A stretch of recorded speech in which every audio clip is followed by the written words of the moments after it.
예, 우리 할렐루야 샬롬 하고 인사합니다. 할렐루야 샬롬 샬롬 샬롬 샬롬 샬롬. 하나님 사랑합니다. 여러분 주 안에서 사랑합니다. 오늘 마가복음 8장 말씀이죠. 31절부터 34절까지인데 제가 여기 주고 있는 38절까지 제가 그냥 쭉 필어놨습니다. 함께 읽고 묵상하자고. 34, 5절의 중심인데 보면 나를 따라오려고 하는 사람은 자기를 부인하고 자기 십자가를 지고 나를 따라오라. 누구든지 제 목숨을 구원하고자 하는 사람은 잃을 것이요 나와 복음을 위하여 제 목숨을 잃은 사람은 구할 것이다. 이렇게 말씀합니다. 주님께 구원을 요청해서 아슬아슬하게 구원받은 강한 사람이 있죠. 우리는 기억하죠. 그런데 그가 만일 그 믿음을 고백한 후에 살았다면 그의 나머지 삶은 어떤 삶을 살게 되었을까?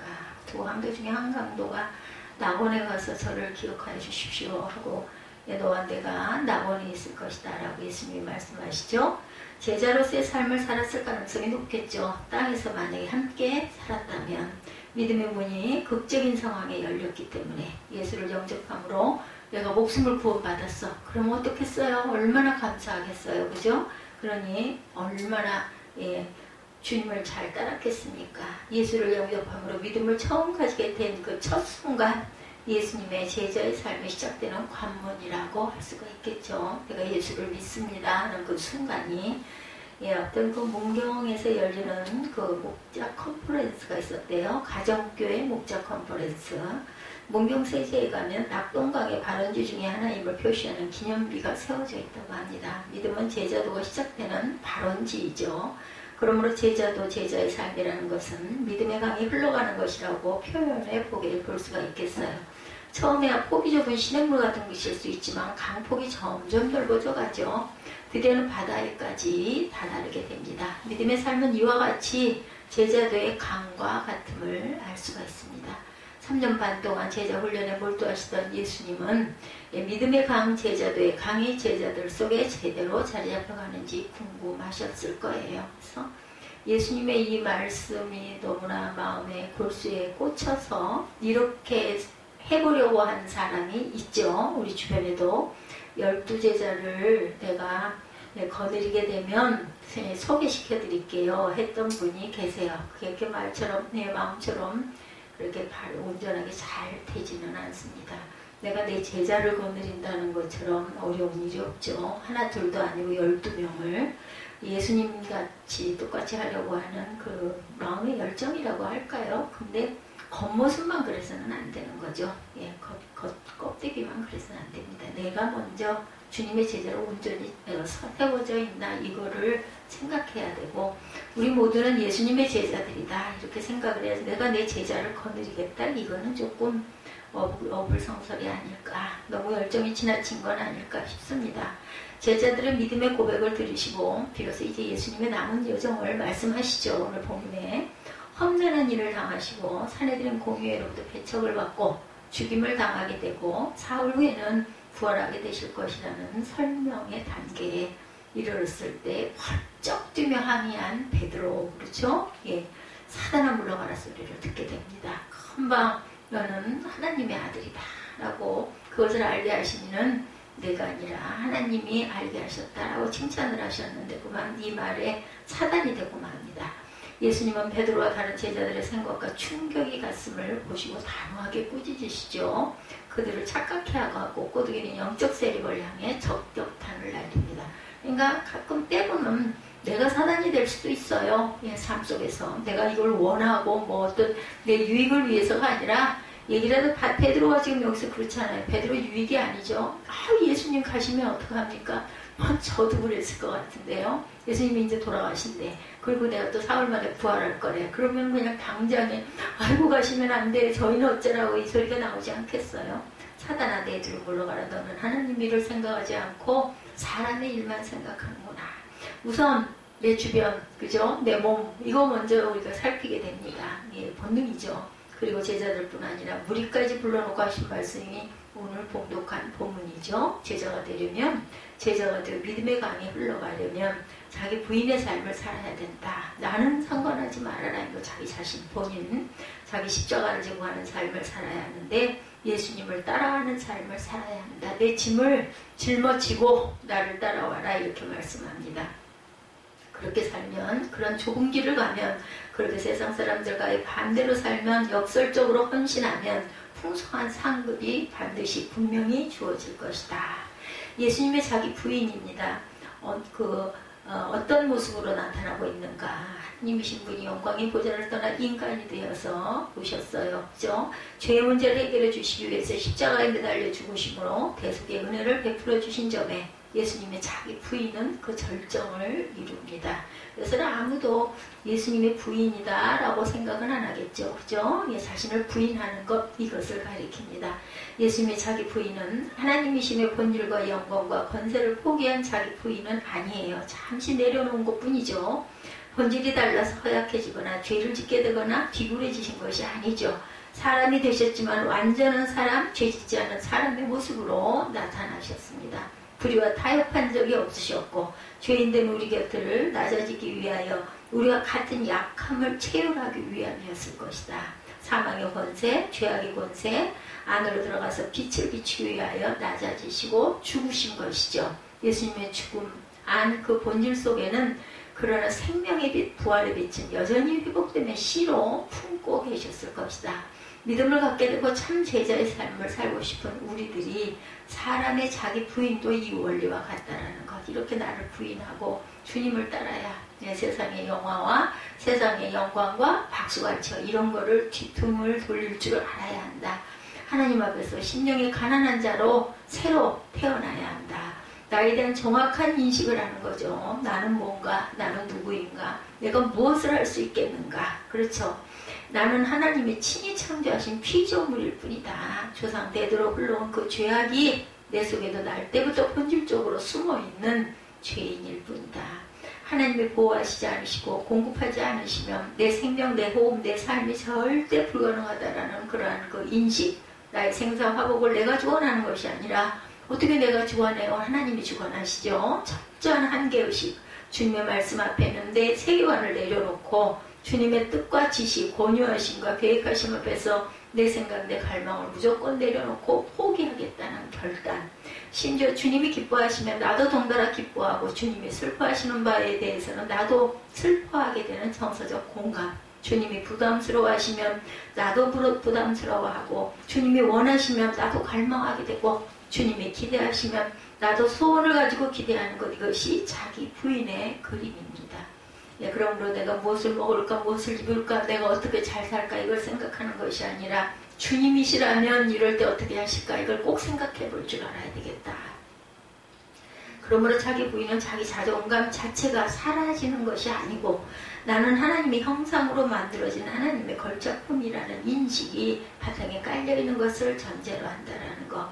내가 주님이 기대하시면 나도 그 소원을 가지고 같이 구하고 같이 기도하고 같이 공생공사하겠다 이런 각오.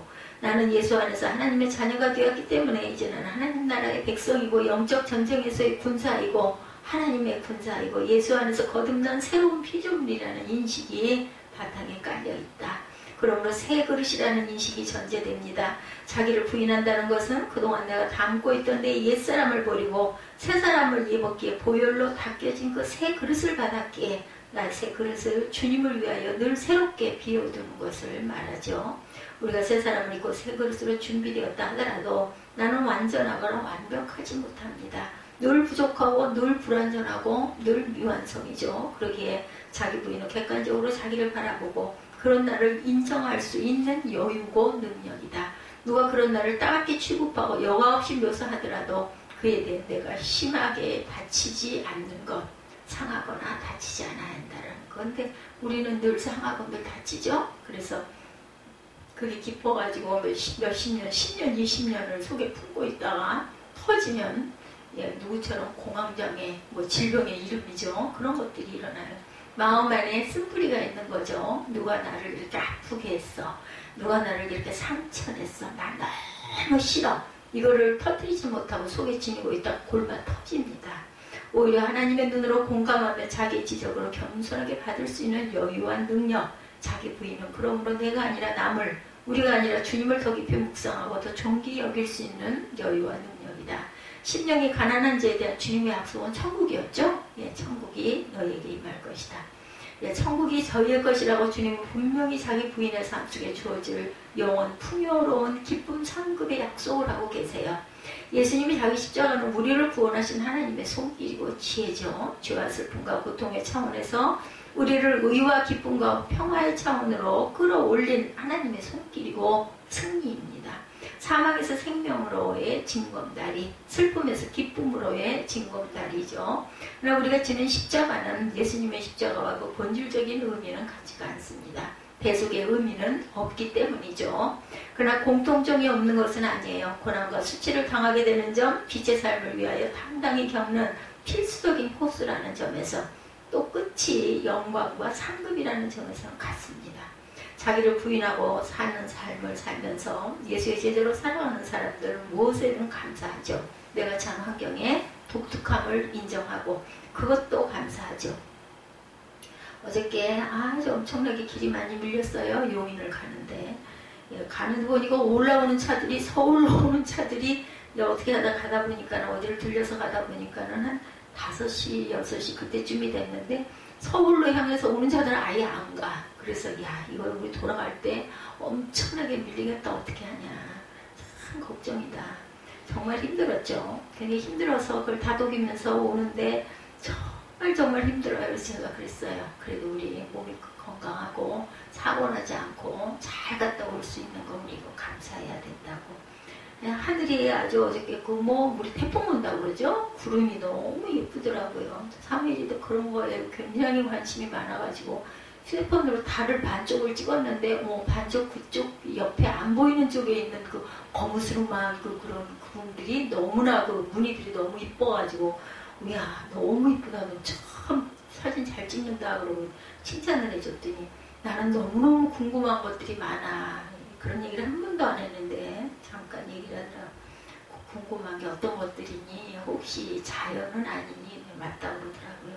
물도 바다도 하늘도 어떻게 해서 저렇게 생기고 어떻게 해서 저렇게 아름다울 수 있는지 그 안에 너무너무 궁금하다. 그래서 하나님이 창조하셨으니까 하나님의 신비지 우리가 그거를 어떻게 다 알 수가 있겠니. 제가 이렇게 얘기를 했습니다. 그러면서 마음속에 소망이 일어나는 게 제가 그런 것에 대한 동경이 저렇게 많다면 그래서 사람이 만든 게 아니라 하나님이 만드신 거잖아. 그렇게 얘기를 했고 묵묵히 대답을 안 하는데 그러면서 어떤 그 어두운 부분들 그 이상한 짓 아이들 자기 그 주변에 있는 학교 다닐 때도 그렇고 그런 아이들을 자기는 너무나 싫어한다고 그러더라고요. 속으로 아이고 옳다구나. 이 제목은 제목이네. 그런 걸 그렇게 싫어하고 그런 부류에는 자기는 속하지 않았다고 얘기를 하는 소리를 들으면서 또 그 설교가 아닌 설교죠. 오면서 그 유도를 하면서 아니 밀리니까 돌아오는 길이 너무 길이 밀리니까 자꾸 얘기를 할 수밖에 해요. 그러면서 사무엘아 치료하고 힘들지 그랬더니 뭐 치료하고 힘들기는 옆에서 열심히 재밌는 이야기를 해주니까 그래서 하나도 듣지도 않잖아. 아니래 듣는데 귓결로 듣고 있다고. 그래서 어쩌겠니 길이 밀리는 거 그냥 가는 대로 가야지. 우리 사무엘 오늘 힘들어서 어떡하니. 그래서 올림픽 도로를 정말 아니 왜 빨리 오고 싶냐. 여기 와서 그 컴퓨터를 빨리 봐야 되는데 물건이 왔다고 도착이 이미 됐다고 그렇게 나와 있는데 우리는 못 가고 있는 거예요. 몇 시에 들어갈까? 그래서 내가 우리 내기할까? 8시에 도착할 수 있다 없다. 나는 있다. 그랬더니 그런 걸 뭐 내기를 해서 뭐래. 근데 나중에 조금 있다 그러더라고요. 그래 뭐 이기시겠네. 길이 조금 뚫리니까 그때가 7시 한 20분쯤 됐거든요. 여기 딱 들어와 도착한데 8시더라고요. 그래서 그때부터 뭐 땀을 쩔쩔 흘리면서 그 모든 걸 그 많은 박스를 이 박스만 해도 이만큼이었어. 사무엘아 이걸 갖다 버리고 일을 하자. 이 성전이 어수선해서 안 되겠으니까. 그래가지고 제가 따라 내려가가지고 정리를 해서 치웠습니다. 그래서 그 가정에서부터 어린 날부터 신학교를 손목을 잡고 다니면서부터 다녔던 그 뿌리가 그래도 아이 안에 많이 형성이 돼 있구나. 그런 저는 그 소망을 느꼈어요. 나의 것으로 나만의 것으로 용납할 때 감사하는 마음이 일어나고 감당할 수 있는 힘이 공급된다라는 것. 이런 환경을 독특하게 주신 분 바로 하나님을 깨닫고 용납해야죠. 우리는 어디서 살고 있니? 이제 어떤 얘기를 하다가 그 아파트와 그 저택 이런 이야기를 하게 됐어요. 내 차는 저택이고 그 차는 아파트 같아. 아파트는 아주 편리하고 여러 가지가 많이 갖춰져 있지만 저택은 어떻게 보면 불편할 수도 있어. 그런데 나만의 그 어떤 그 독특한 개성이 있지 않니? 저택이라는 거는 정원도 이렇게 가꾸고 그리고 그 대신 또 막 걸어 내려와야 되고 물건을 사면 들어 올려서 그 높은 곳까지 걸어 올라가려면 얼마나 힘들겠니? 나는 가끔가다 그런 영상을 보면 야 저걸 들고 저 높은 저기를 그 현관문 여는 데까지 높이가 길이가 있잖아요. 그런 얘기를 제가 했어요. 그래서 우리는 어디 살고 있을까? 그랬더니 우리는 특별한 성에서 살고 있지. 그렇게 얘기를 해서 그것도 참 반가웠습니다. 나의 것으로 나만의 것으로 용납할 때 감사하는 마음이 일어나고 감당할 수 있는 힘이 공급된다. 고통스럽더라도 박해가 따르게 된다 하더라도 손해를 보게 된다 하더라도 감사함으로 감당하게 되죠. 누가 뭐 거기서 살아라 해서 산 것도 아니고 은혜가 너무 감사해서 살다 보니 이제 가장 편한 그런 공간이 되어서 특별한 저택에서 우리는 살고 있다라는 그 말 얼마나 좋고 답답해요. 그죠? 방이 그렇게 넓고 뭐 환경이 좋은 것도 아닌데 창문도 없고 근데 좋아하는 거죠. 기뻐할 수 없는 척박하고 동서남북이 꽉 막혀 있는 상황이라 하더라도 기뻐하는 사람들, 어떤 사람들, 주님의 자녀들, 주님의 제자들, 은혜 받은 자들, 자기 십자가를 지고 가는 사람들의 기뻐함, 이 기뻐함은 하나님이 주실 상급과 칭찬을 가슴속에 담으면서 일어나는 감정입니다. 불신 남편이 있는 경우에는 아내가 지는 십자가는 그 전도의 과정, 그 사랑의 섬김, 그것 자체죠. 말이 쉽지 정말 어렵죠. 그 기다림에 온갖 수고, 힘든 아들, 딸이 있는 경우에 부모가 끝까지 지는 십자가, 헌신과 기다림입니다. 희생과 사랑이 바로 십자가죠. 어떤 그 목자 컨퍼런스에서 부부의 이야기가 하나 소개되었는데 부평에 사는 목자와 서울 반포에 사는 자매님을 리드하는 이야기였어요. 매주 그렇게 자동차로 꼬박꼬박 그 리드를 했다고 그래요. 어렵고 힘들더라도 그게 자기 십자가를 지고 나아가는 목양이다 생각하고 거리가 상당히 되죠. 부평에서 서울 반포 얼마나 밀려요. 나는 그쪽은 정말 가고 싶지가 않아. 얼마나 사람들이 살기가 좋고 뭐 부천이라고 해도 저는 아주 정말 길이 많이 밀리거든요. 그런데도 이렇게 섬겼다 그러죠. 이게 사랑이다 이렇게 생각하고 목자로서의 사명이다 생각하고 영혼 구원의 발판이다 생각하고 하나님의 기쁨과 상급이다 이런 생각으로 열심히 섬겼다 그러죠. 나를 따르라고 하시는 것은 예수님이야말로 우리 인생의 가장 중요한 삶의 비전이고 목표고 모델이 되신다는 말씀입니다. 우리들의 인생에 삶의 목적이 있다는 것, 삶의 비전이 있다는 것, 삶의 방향이 있다는 것만큼 행복한 일이 없어요. 우리가 뭔가 그죠? 내가 이걸 할 거야 하는 계획을 딱 세우고 나면은 그걸 향해서 달려가지 않아요? 그런 게 없으면 저는 하루 일상이 정말 너무너무 지루할 것 같아요. 근데 그냥 항상 바쁘거든요. 해야 될 것들이 있다는 건 감사한 겁니다. 나의 존재의 의미를 찾게 되는 거죠. 삶의 방향에 의식이 정립이 됩니다. 그리고 좌절이 없게 됩니다. 연줄이 끊긴 연은 방향을 잃고 곤두박질을 쳐요. 결국은 그러나 튼튼한 연줄에 잘 연결된 연은 어때요? 하늘로 높이 올라가죠. 바람이 아무리 세더라도 그 바람을 타고 팽팽하게 연이 올라갑니다. 상승의 기세를 떨치는 거죠. 독수리가 창공을 차고 오르는 것처럼 그렇게 올라갑니다. 비전이 있고 꿈이 있고 목표가 분명한 자의 삶이 그렇습니다. 예수님이 우리의 비전이 되시고 꿈이 되고 목표가 되신다는 것. 그래서 우리가 예수님만 따라가면 된다는 것, 이미 그 삶은 승리의 삶이죠. 우리가 따를 수 있는 예수님이 계시다는 것에 또 감사할 수 있는 저와 여러분이 되시기를 주님의 이름으로 축복합니다. 예수님을 따른다는 것은 예수님의 소원을 우리도 가슴에 품는다는 것이에요. 같은 방향을 바라보는 거죠. 영혼 구원의 소원, 죄사함의 소원, 천국 초대의 소원을 우리도 동일하게 나 자신을 향하여 내 사랑하는 이웃을 향하여 동일하게 가슴에 품습니다. 예수님을 따른다는 것은 예수님의 성품과 삶의 모습을 우리도 그대로 닮아간다는 것을 의미합니다.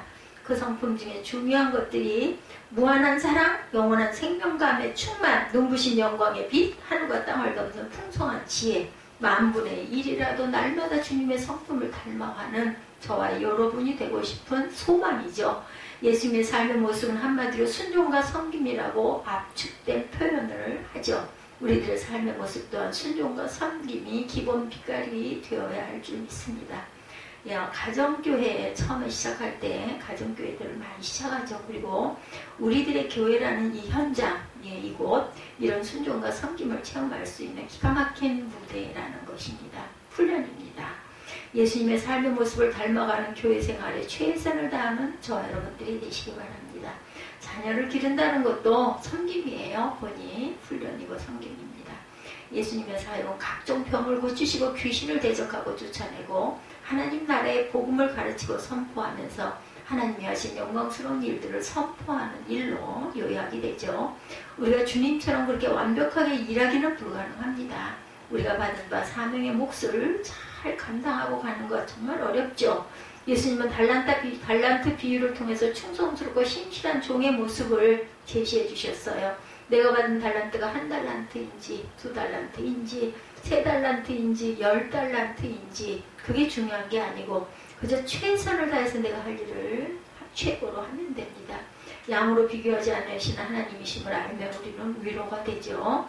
자족할 수 있게 됩니다. 또한 감사할 수 있게 되죠. 그런데 어느 정도의 달란트를 가졌는지를 묵상하면서 또 도전을 받기도 하죠.